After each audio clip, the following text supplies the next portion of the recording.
Hello, Moto. It's Tom and Jack for Cultaholic. Happy birthday to Owen. More importantly, it's coming home.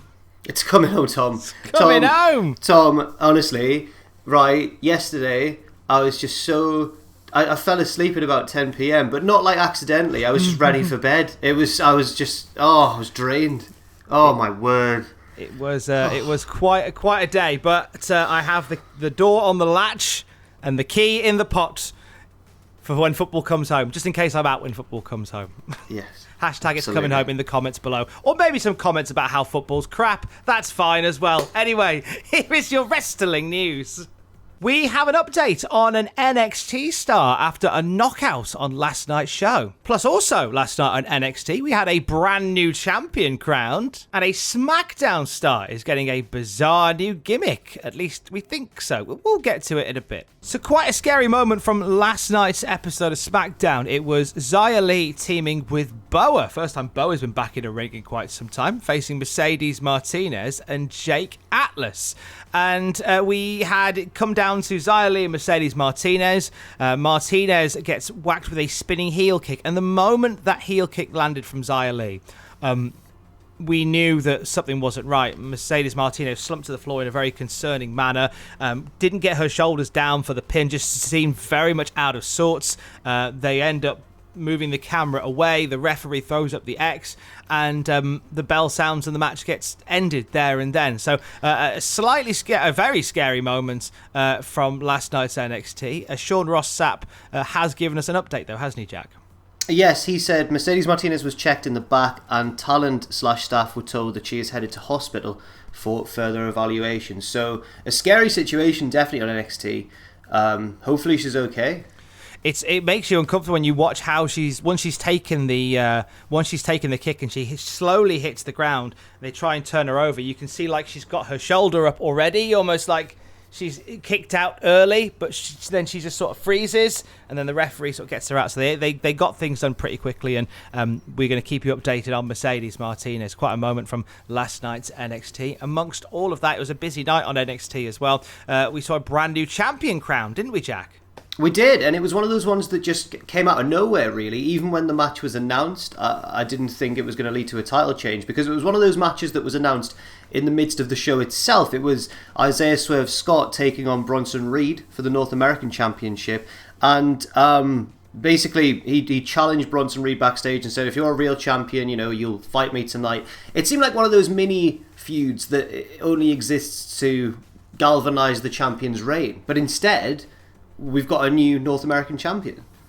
It was Bronson Reed fighting off everybody from Hit Row, and it looked as if he was getting the one up on them, but lo and behold, a house call and a 450 later, and Isaiah Swerve Scott is the new North American champion. Now, this is I'm connecting to, I'm sure, completely different events here, Jack. A brand new North American champion ending the reign of Bronson Reed. About a week ago, Bronson Reed was backstage at Monday Night Raw and also took part in a match for WWE main event. Yes, now I'm conflicted when it comes to this because, excuse me, on one hand, Karrion Kross also appeared on main event, but he is still the NXT champion. But on the other hand, well, exactly, because on the other hand, it does seem like this title reign was ended a little bit prematurely, doesn't it? I mean, Bronson Reed didn't win the belt that long ago, was really starting to gather momentum, and to me it seemed like we were in for quite a long and impressive title reign for him, which is now suddenly at an end. So maybe, and also another important point to consider, Vince McMahon loves a big boy, and Bronson Reed is a big boy who Vince might want on his main roster. I'd quite like to see maybe Bronson Reed land on SmackDown. I feel like he'd be a good fit on that brand. I mean, let's not forget that there is somebody else that has been absent for quite some time on the Raw brand that is a big boy. Let's not forget about them.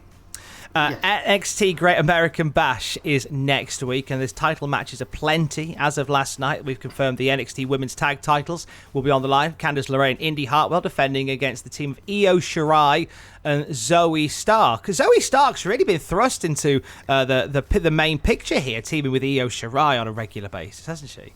She has. Clearly they've got big plans for her in the future. They obviously see a lot of promise in Zoe Stark, which is great to see. at the same time, I'm surprised. I thought this match was going to be like a 4-way tag team match because there were lots of different teams in the mix. So many that on my last news video with Ross, I forgot who the women's tag team champions were and said that it was Ember Moon and Shotzi Blackheart, who of course are no longer the NXT women's tag team champions. But don't worry, Tom, you'll be surprised to know that I was reminded by a lot of people, actually. I'm sure you were. I'm sure you were. Aha. The $1 Million Championship is going to be defended for the first time in many, many years. LA Knight putting it on the line against Cameron Grimes. The added condition to this one, whereby if Cameron Grimes loses, he has to become LA Knight's butler.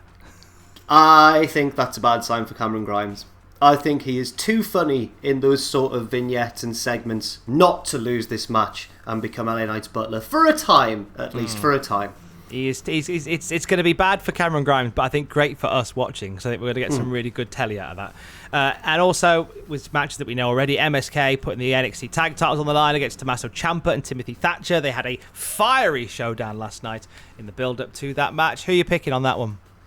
Ooh. Who you got? I can't really call that one because there's been a lot made of the fact that MSK aren't as popular as babyfaces as perhaps NXT were hoping, whereas Ciampa and Thatcher, everybody quite enjoys Ciampa and Thatcher. So I think my head says, I think I'm going to go for the challengers with that one, but honestly I wouldn't particularly mind either way because I feel like MSK still have quite a lot to prove, and I don't actually have a problem with MSK.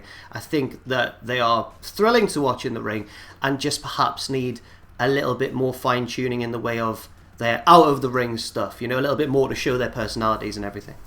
And the main event for next week's Great American Bash, no doubt, is going to be Adam Cole and Kyle O'Reilly. We had a showdown between these two on NXT last night that saw Kyle O'Reilly put Adam Cole in a leg lock, and we have this visual of Adam Cole begging Samoa Joe, who was in the ring with them, to get Kyle O'Reilly off him, and Joe just sort of watches and then just walks away.